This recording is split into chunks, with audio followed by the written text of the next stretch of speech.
Robert Allen Zimmerman, was born on May 24, 1941, in Duluth, Minnesota, to a middle-class Jewish family. Growing up in the iron mining town of Hibbing, young Bobby felt like an outsider in the conservative Midwest. He found solace in music, teaching himself piano, guitar, and harmonica. By high school, he was already performing in local bands, drawn to the rebellious energy of rock and roll and the raw emotion of blues music. In 1959, Zimmerman enrolled at the University of Minnesota, but the classroom couldn't contain his restless spirit. He spent more time in the coffee houses of Minneapolis's Dinkytown neighborhood than in lecture halls, absorbing the folk music revival that was sweeping across America. It was here that he first encountered the music of Woody Guthrie, the legendary folk singer whose songs about America's downtrodden would profoundly shape his artistic vision. By 1961, Zimmerman had dropped out of college and reinvented himself as Bob Dylan, taking his new surname from the Welsh poet Dylan Thomas. With just his guitar, harmonica, and an unshakable belief in his destiny, he hitchhiked to New York City to meet his idol, Woody Guthrie, who was dying of Huntington's disease in a New Jersey hospital. Dylan would visit Guthrie regularly, learning not just songs but a philosophy of music as a vehicle for social consciousness. In Greenwich Village's folk scene, Dylan quickly made his mark. His nasal voice and unconventional appearance initially drew skepticism, but his songwriting talent was undeniable. In 1962, he signed with Columbia Records, and though his debut album sold poorly, it established him as a unique voice in American music. Songs like Song 2, Woody, showed a young artist grappling with his influences while finding his own path. The breakthrough came with his second album, The Freewheelin' Bob Dylan. In 1963, Blowin' in the Wind became an anthem of the civil rights movement, while A Hard Rain, Essa Gonna Fall, showcased his ability to weave surreal imagery with political urgency. Soothingly, Dylan wasn't just another folk singer. He was the voice of a generation questioning authority and demanding change. As the 1960s progressed, Dylan's relationship with the folk community grew increasingly complex, while songs like The Times They Are A-Changing cemented his reputation as a protest singer.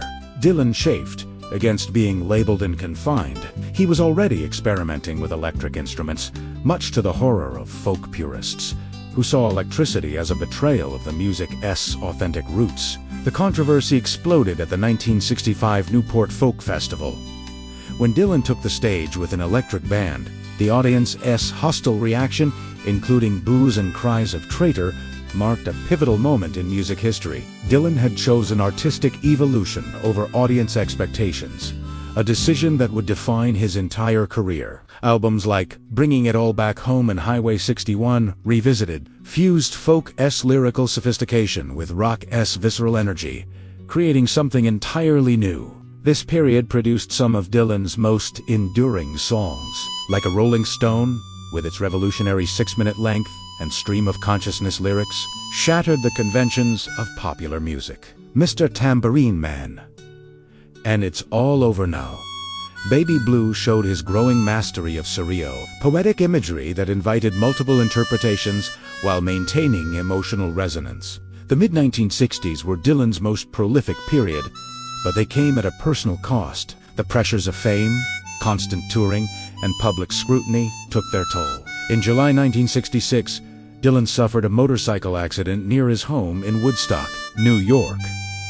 Though the details remain mysterious, the accident provided him with a reason to retreat from the public eye and reassess his direction. The late 1960s saw Dylan embracing a more introspective approach. Albums like John Wesley Harding and Nashville Skyline showed his fascination with American roots, music, country, folk, and gospel. This wasn't regression, but exploration, as Dylan continued to confound expectations and resist His conversion to Christianity in the late 1970s sparked another wave of controversy, resulting in a trilogy of gospel albums that divided critics and fans alike. Throughout the 1980s and beyond, Dylan maintained his restless creativity while battling perceptions that his best work was behind him. The 1997 album Time Out of Mind proved those critics wrong, earning widespread acclaim and demonstrating that Dylan's artistic vision remained vital. His exploration of American musical traditions continued with albums covering folk standards and original compositions that drew from blues, country, and gospel. Dylan's influence extends far beyond music. His integration of literary techniques into popular song elevated the entire medium, inspiring countless artists to view songwriting as a serious art form. From the Beatles to Bruce Springsteen, from Joni Mitchell to Radiohead, Dylan's fingerprints can be found on decades of popular music. His songs have been covered thousands of times, each interpretation revealing new layers of meaning.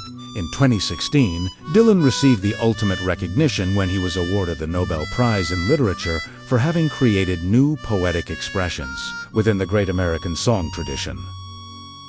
The decision sparked debate about the boundaries between literature and popular music, but it acknowledged what many had long believed, that Dylan had fundamentally changed how we think about the possibilities of song. Today, well into his 80s, Bob Dylan continues to tour and record, maintaining the restless spirit that has defined his 6-decade career. His never-ending tour, which began in 1988, has seen him perform thousands of concerts, constantly rearranging and reimagining his catalog. For Dylan, songs are living entities that evolve with each performance. Bob Dylan's legacy is that of an artist who refused to stand still, who chose authenticity over popularity, and who proved that popular music could be both entertaining and profound. From the Minnesota teenager who worshipped Woody Guthrie to the Nobel laureate still traveling America's highways, Dylan has remained true to his vision of the artist as eternal wanderer, forever seeking new ways to capture the complexity of the human experience in song. In a career full of transformations, perhaps his greatest achievement is showing us that the only constant in art, as in life, is change itself.